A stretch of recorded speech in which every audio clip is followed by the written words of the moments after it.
Fala Dev, no vídeo de hoje a gente vai aprender sobre métodos. Métodos a gente vai utilizar essa mesma estrutura aqui da classe da aula anterior, que foi estrutura de repetição. E para isso eu vou só fazer todo esse código aqui virar um comentário clicando em Ctrl, Shift e C. Aí você percebe que tudo aqui fica comentado. Isso aqui vai ser interessante que a gente vai utilizar futuramente, tá certo? Mas antes disso, a gente vai começar aqui a entender os conceitos de método. Para quem nunca ouviu falar de método, método nada mais é que uma função. E quando a gente traz para a nossa realidade, a gente pode pensar o seguinte: o que seria uma função? A função é alguma coisa que alguém faz. Por exemplo, você tem a função de andar, de falar, de correr, de gritar, ou seja, tudo isso é função. Só que funções, quando a gente vem falando de orientação a objetos, é um conceito que está dentro da orientação a objetos. Só que a gente aqui vai utilizar ele sem a orientação a objetos para quando a gente chegar na próxima aula, a gente aplicar tudo da forma correta, tá certo? E para a gente definir uma função, aqui a gente já está dentro da classe Public Static Void Main. Eu vou só clicar aqui para a gente começar a escrever o nosso código a partir daqui de baixo. A gente tem que fazer só o seguinte aqui, dar um nome para a função, por exemplo, Public Void, e o nome da função que a gente quer. Por exemplo, eu quero gritar. E aqui eu crio o nosso bloco de código, tá certo? A gente quando vai criar uma função, só é fazer isso aqui, ó. Definir o modificador, se é público, privado ou protegido, que é Public, Protect e Private, que também são conceitos da orientação a objeto, então a gente não vai se atentar a isso. A gente vai só deixar aqui, ó. Vamos utilizar o modificador público, beleza? Aqui o void é para dizer que essa função ela não vai ter retorno. Por exemplo, quando eu vou gritar, a depender do ambiente que eu esteja, pode ser que tenha um eco. Então o eco, que é o som da minha voz, ele projeta em algum canto e volta. Como retorno, eu escuto a minha própria voz. Então aqui, quando a gente está utilizando o void, significa que a gente não quer que tenha um retorno. A gente só quer gritar, pronto, acabou. Mas se eu quisesse, por exemplo, ter um retorno, armazenar isso, ou utilizar essa voz que está vindo de lá, o eco, a gente poderia, tipo, no lugar de void, que é vazio, que a gente não vai precisar de retorno, definir que a gente vai receber algum retorno, do tipo string. Ou seja, eu gritei, teve o eco voltou e vai me retornar a minha própria voz. Aí eu faria só isso aqui, ó. Return, por exemplo, a string que eu quero que ele retorne, certo? Aqui ele está dando um errozinho só por causa disso aqui, ó. Cadê? Static. Return. E aqui um textozinho. Pronto. Você percebeu que quando eu tirei o public, troquei aqui pela palavra static, ele já apresentou isso aqui, ó. Ele diz ilegal iniciar a expressão. Tá certo? Quando a gente clica aqui, ó, só para a gente visualizar o que é que ele está dizendo, ele está pedindo para remover o static. Ou seja, ele removeu tudo aquilo que a gente estava fazendo. Por quê? Porque como os métodos são um conceito de orientação a objeto, a gente tem que clicar, criar eles aqui dentro.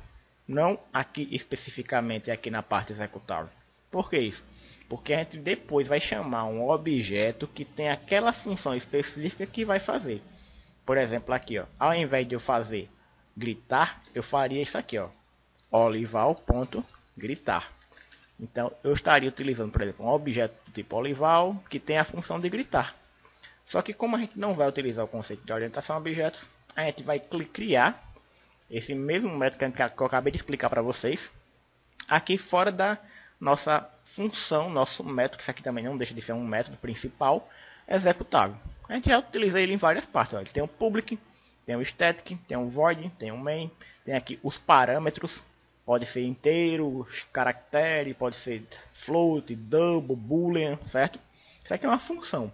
É a mesma coisa que a gente está aprendendo agora na aula, só que a gente agora está aprendendo a criar. Então quando a gente vai fazer isso, a gente pode fazer isso aqui, ó, public, void, gritar. E aqui a gente pode criar a nossa função, que ela pode, por exemplo, apresentar aqui, ó, um system.out.println, e aqui nós vamos ter o objetivo dessa função, que é gritar. Ela não, uma função, ela é algo específico. Por exemplo, você não vai correr e andar ao mesmo tempo. Ou você corre ou você anda. Você pode alternar, mas você nunca faz os dois ao mesmo tempo. Outra coisa que você não consegue fazer ao mesmo tempo é gritar e falar baixinho. Ou seja, você tem duas funções que são completamente diferentes e que são utilizadas em momentos diferentes. Então, outro conceito de métodos de funções é esse. Cada função é específica. Você criou uma função para aquilo, só use para aquilo. Não tente abranger coisas demais dentro de uma função. Se o objetivo da função é gritar, beleza, grite. Se a função, o objetivo dela é correr, então cria outra função. Você bota aqui, ó, public void correr, por exemplo.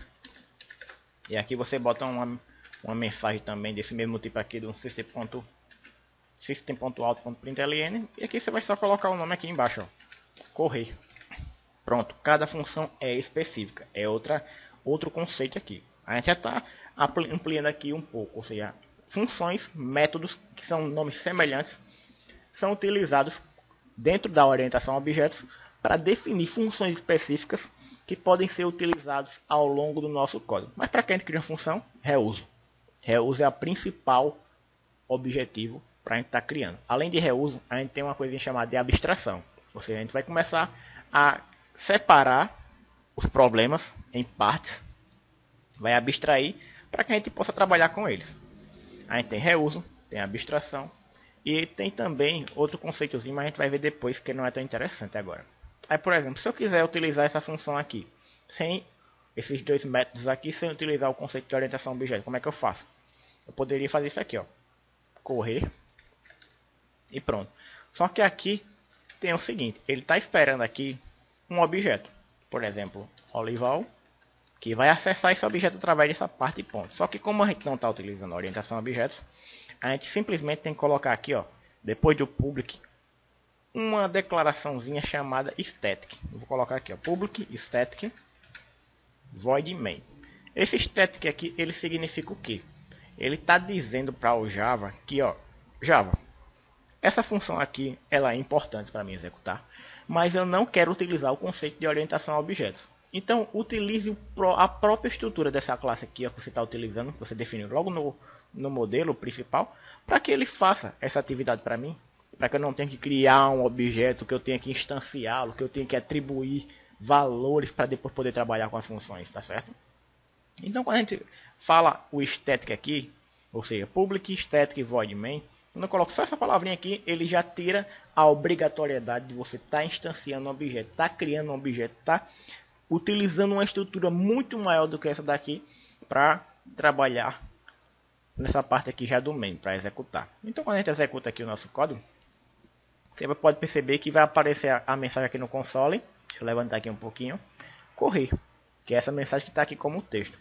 Mas enquanto ele prepara aqui para a execução, a gente pode pensar o seguinte: uma função ela pode ser semelhante a uma estrutura condicional ou em uma estrutura de repetição. Mas em que sentido?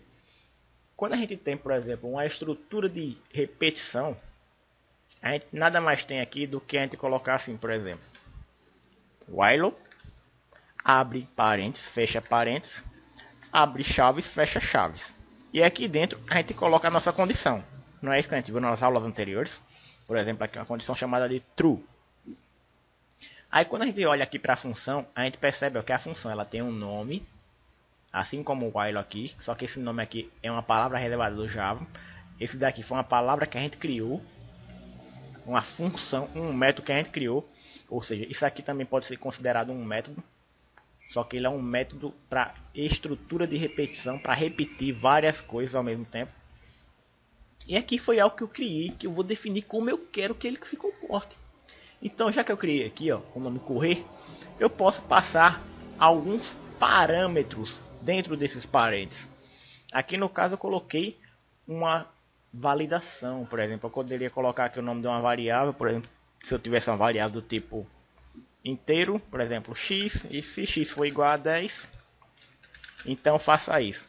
Só que aqui, dentro da estrutura de repetição, a gente coloca dentro dos parênteses o que? Uma condição. Algo para ele verificar se é verdadeiro ou falso. Assim como dentro da estrutura de condição. A gente faz a mesma coisa. Mas quando a gente está estudando funções, métodos, aqui dentro a gente coloca um parâmetro, ou seja, um valor que a gente pode utilizar ou não. Quando ele está assim sem parâmetro, a gente chama de função ou método chamado de vazio, porque ele não tem nada para se trabalhar. Mas eu poderia simplesmente criar aqui, ó, uma string com o texto. E ao invés de eu passar aqui o nome da variável, o nome o texto em si, entre aspas, eu poderia colocar aqui, ó, o nome da variável que eu estou passando como parâmetro. Então aqui quando eu for dizer chamar a função, informando só o nome dela dentro do nosso método executável aqui, que é o main, que é o método principal de todo o projeto, a gente simplesmente aqui, dentro desses parênteses, a gente coloca as aspas, que ele está esperando que a gente passe como parâmetro uma string, e a gente fala aqui, ó, correr. No exemplo anterior ele já apresentou correr. Quando a gente executar esse de novo, ele vai verificar aqui, ó, que o método correr está passando essa string aqui como texto, e é uma string que ele está pedindo aqui, que está armazenando essa variável do tipo texto, que vai ser utilizada dentro do bloco de código dessa função, que é isso aqui, onde a gente tem aqui a variável texto, ou seja, ele recebe o parâmetro, armazena essa variável e aqui ele está utilizando ela. Aqui é o resultado. Se a gente não quiser mais utilizar parâmetro, a gente simplesmente apaga aqui, ó. Aí viram, aqui é uma função com parâmetro, aqui é uma função agora sem parâmetro, um método sem parâmetro, e aqui, ó, a gente tira a obrigatoriedade de ter isso aqui. E aqui, como a gente não está utilizando nada, a gente coloca só o texto mesmo, correr. Outra coisa que a gente pode utilizar é aquilo que eu falei para vocês, do eco. A gente grita, e quando a gente grita, a nossa voz ela pode só sair. O método dele pode ser void, ele pode só executar, a gente gritou, a voz saiu, pronto, acabou. Ou a gente pode simplesmente deixar a voz sair e retornar o eco. Que o eco nada mais é do que aquela voz que fica se repetindo, por exemplo, gritar, gritar, gritar. Quando a gente grita numa caverna, a gente gritou numa caverna, ele fica lá, gritar, gritar, gritar. Aí o que é que acontece quando a gente utiliza essa palavrinha return? A gente simplesmente vai trocar aqui no void pelo tipo do dado que está sendo retornado. E no caso aqui é uma string, a gente coloca aqui uma string. Salvou, pronto. Se a gente estivesse passando aqui como parâmetro um número, 1, 2, 3, aqui seria o que? Return int. Aí eu poderia retornar aqui para ele o valor do tipo 1. Se fosse, por exemplo, 1.5, a gente poderia aqui retornar um double. Aí se esse 1.5 aqui fosse 1.5f, aí ele estaria esperando um float ao invés de um double. Aí eu poderia passar aqui, ó, um float, certo? E assim vai de acordo com o que você está passando. Eu vou deixar aqui o echo como estava, que ele está passando aqui uma string retornando, e aqui no nosso método ele está fazendo isso. Aí você pode perceber agora que a gente tem um método chamado gritar, que não tem nenhum parâmetro, é um método vazio, que tem como retorno uma string. Mas quando a gente tem um retorno, para que isso? Quando a gente vem aqui, que a gente define esse método também aqui como static, public static string gritar, a gente está dizendo o que aqui, ó? Que a gente não precisa criar um objeto para utilizar esse método chamado gritar, e que ele vai ter um retorno do tipo string. Então se eu vim aqui na minha parte executável e chamar essa palavra aqui, ó, gritar, o que vai acontecer? Primeiro ele vai apresentar essa mensagem na tela, mas depois ele vai me retornar o eco. Se eu deixar assim, ele vai fazer o que? Só vai executar essa parte aqui de cima. Então, essa parte de baixo também ele vai executar, mas como a gente não está armazenando essa variável em canto nenhum, retorno dela em canto nenhum, ele só vai apresentar aqui no console essa mensagem aqui de cima. No qual ele vai apresentar primeiro correr, porque a gente está chamando correr primeiro, e depois ele vai gritar, certo? Correr, gritar. Agora, se eu quisesse, por exemplo, pegar esse retorno aqui e armazenar numa variável, eu poderia só declarar uma variável aqui do tipo echo. String echo recebe gritar. E depois disso, eu poderia chamar a função system.out.println e apresentar aqui o que está armazenado nessa variável echo. Então, se eu executar novamente, agora eu estou chamando essa variável gritar, que ele vai simplesmente fazer essa primeira função gritar, e o retorno dela, que é essa string aqui que ele está passando aqui, vai ser armazenado dentro dessa variável, que é chamada de echo, que também é do tipo string. Então aqui, ó, quando a gente executar, que a gente chamar aqui echo, ele vai simplesmente aparecer gritar, gritar, gritar. Vamos executar aqui, novamente. A gente salvou o nosso código, chamou correr, aí chamou gritar, ele vai apresentar a mensagem aqui, gritar, e depois ele vai apresentar aqui no próximo system.out.println o echo, que é gritar, gritar, gritar, tá bom? Aqui, ó, correr, gritar, e agora gritar, gritar, gritar, que é o resultado dessa apresentação aqui. Então a gente já aprendeu aqui que um método ele pode ter parâmetros, pode não ter parâmetros, pode ter retorno ou não ter retorno. Quando ele não tem retorno, ele é chamado de void. Quando ele tem retorno, o retorno é o tipo do dado que você quer que ele retorne. E a gente utiliza essa palavra reservada do Java aqui, return, para informar o tipo do dado, tanto aqui quanto na declaração do método. Então, quando a gente vai pensar aqui como a gente vai criar o nosso método, a gente pode simplesmente pensar o seguinte aqui, ó. O método ele tem um nome, ele tem um parênteses abrindo, um parênteses fechando, uma chaves abrindo e uma chave fechando. Dentro daqui das chaves é o nosso bloco de código. Nesse bloco de código pode ter a função que a gente quiser. A gente vai definir, vai criar, fazer tudo. Aqui a gente pode passar um parâmetro ou não. Um parâmetro nada mais é do que a informação que a gente geralmente quer trabalhar aqui dentro do bloco de código, que está dentro do método. Aqui nós temos o nosso bloco de código. E aqui dentro dos parênteses nós temos os nossos parâmetros. Vou botar aqui só parâmetro para a gente não ficar escrevendo muito aqui, porque no Paint aqui não é tão legal.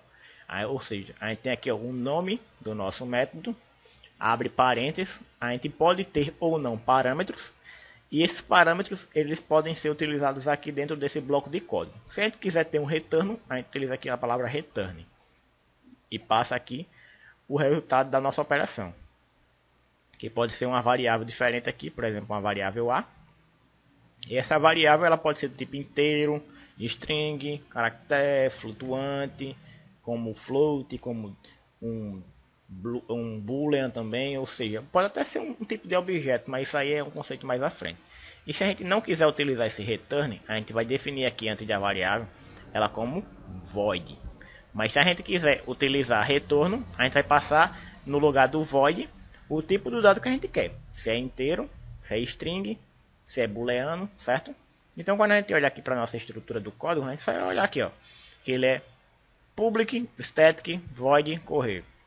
Public, static, string, gritar. Poderia ser aqui também, ó. A gente tem um conceitozinho que é chamado de sobrecarga, que a gente pode nomear um mesmo método com o mesmo nome. Ou seja, esse método aqui, ele é chamado de correr.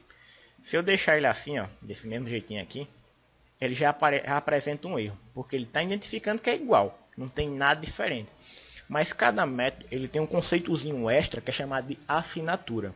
A assinatura do método nada mais é do que você utilizar o mesmo nome e passar parâmetros diferentes.